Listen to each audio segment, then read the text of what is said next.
ദൈവത്തെ ദർശിച്ചവരാണ് വിശുദ്ധർ.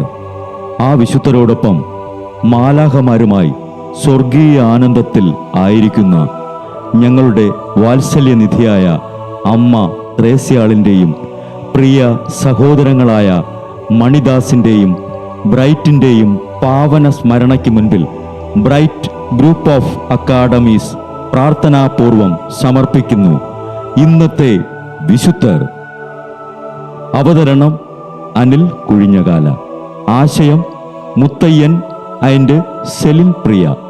സംവിധാനം സ്റ്റെനി ആൻഡ് സ്റ്റെനിച്ച്. ഇന്നേ ദിവസം തിരുസഭ മാതൃകയായി നൽകിയ വിശുദ്ധരെ അനുകരിച്ച് പ്രാർത്ഥനയോടെ ആ പാത പിന്തുടരുന്ന നിങ്ങൾക്കേവർക്കും കർത്താവിൻ്റെ തിരുമുഖം ദർശിക്കാൻ കഴിയട്ടെ എന്ന പ്രാർത്ഥനയോടെ ഞാൻ നിങ്ങളുടെ സ്വന്തം ജസ്റ്റിൻ.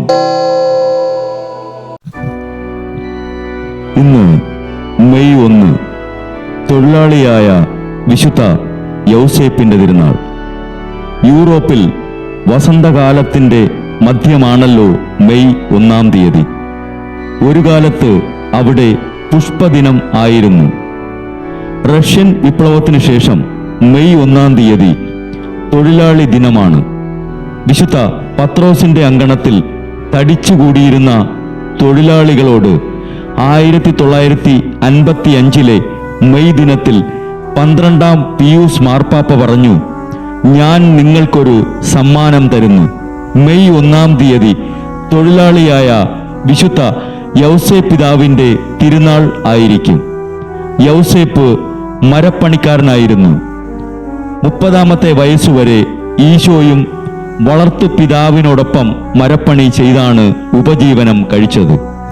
യേശുക്രിസ്തുവിൻ്റെ ജന്മനാട്ടുകാർ അവിടുത്തെ വിജ്ഞാനപ്രദമായ പ്രസംഗം കേട്ടപ്പോൾ ഇയാൾ ആ തച്ചൻ്റെ മകനല്ലേ എന്നാണ് ചോദിച്ചത്. നിരീശ്വരവാദികളായ തൊഴിലാളികളെയും അക്രൈസ്തവ രാജ്യങ്ങളിലുമുള്ള തൊഴിലാളികളെയും ക്രിസ്തുവിലേക്ക് പിന്തിരിപ്പിക്കാനാണ് തൊഴിലാളിയായ വിശുദ്ധ യൗസേപ്പ് പിതാവിൻ്റെ തിരുനാൾ നാം കൊണ്ടാടുന്നത്. ഈശോയുടെ കൊച്ചു സഹോദരങ്ങളിലൊരാളായ റെനബോലാം പറഞ്ഞു, ദരിദ്രനും ഉപജീവനത്തിനും വേണ്ടി അധ്വാനിക്കുന്നവനുമായ ഒരു മനുഷ്യന് സാധാരണ സാഹചര്യങ്ങളിൽ സുവിശേഷ വിശുദ്ധി സാധ്യമാണ്.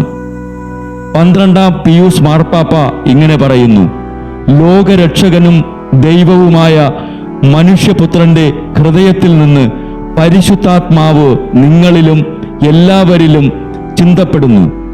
ഈശോയുടെ വളർത്തു പിതാവായ വിശുദ്ധ യൗസേപ്പ് പിതാവിനെ പോലെ വേറൊരു തൊഴിലാളിയിലും പരിശുദ്ധാത്മാവ് ഇത്ര അഗാധമായി പ്രവേശിച്ചിട്ടില്ല. യൗസേപ്പ് പിതാവ് തൊഴിലിലും കുടുംബജീവിതത്തിലും ഈശോയോടുകൂടി ജീവിച്ചു. നിങ്ങൾ ക്രിസ്തുവിനോട് അടുത്തായിരിക്കുവാൻ ആഗ്രഹിക്കുന്നെങ്കിൽ വീണ്ടും ഞാൻ പറയുകയാണ്, യൗസേപ്പ് പിതാവിൻ്റെ പക്കൽ പോകുവിൻ. തൊഴിലാളികളുടെ മധ്യസ്ഥനായ വിശുദ്ധ യൗസേപ്പെ, ഞങ്ങളുടെ എല്ലാ തൊഴിലുകളെയും അനുഗ്രഹിക്കണമേ. ബ്രൈറ്റ് കുടുംബത്തിൽ നിന്നും കർത്താവ് തൻ്റെ മുന്തിരിത്തോപ്പിലേക്ക് വിളിച്ച് പൗരോഹിത്യം നൽകി അനുഗ്രഹിച്ച റവറൻ ഫാദർ ബിൽ ബ്രൈറ്റും സന്യാസത്തിലേക്ക് വിളിച്ച് അനുഗ്രഹിച്ച് മണവാട്ടിയാക്കിയ സിസ്റ്റർ മരിയ ജോസും വിശുദ്ധരെ അനുകരിച്ച് ഇവിടെ ഈ ഭൂമിയിൽ ആത്മാക്കളെ നേടാനായി ഇരുൾ വീണ താഴ്വരയിലൂടെ നടക്കുമ്പോഴും പൈശാചിക ശക്തികൾ വിടാതെ പിന്തുടർന്ന് പീഡിപ്പിക്കുമ്പോഴും മരണം നിഴലായി കൂടെ നടക്കുമ്പോഴും ദിവ്യകാരുണ്യം എപ്പോഴും ആത്മാവിന് കരുത്തേകും പോലെ തിരുവചനമെന്നും പാതയിൽ വിളക്കായി ജ്വലിച്ച് ആ ജ്വാലയിൽ അനേകായിരം ആത്മാക്കളെ നേടിയെടുക്കാൻ സകല വിശുദ്ധരെ, മാലാഖമാരെ, ഇവർക്കു വേണ്ടി എപ്പോഴും കർത്താവിനോട് മാധ്യസ്ഥം വഹിച്ച് പ്രാർത്ഥിക്കണമേ. അനുദിന വിശുദ്ധർ നടന്ന വഴിയെ നടക്കുന്ന ഇവർക്ക് പിന്നാലെ കൽപ്പനകൾ പാലിച്ച് കരുത്തോടെ നടക്കുന്ന ഞങ്ങളും ഞങ്ങളുടെ പ്രിയപ്പെട്ടവർക്ക് അരികിലെത്തി നിത്യസൗഭാഗ്യം പങ്കിടാൻ അനുഗ്രഹമരുളണമെന്ന് കർത്താവെ അങ്ങയോട് ഞങ്ങൾ പ്രാർത്ഥിക്കുന്നു.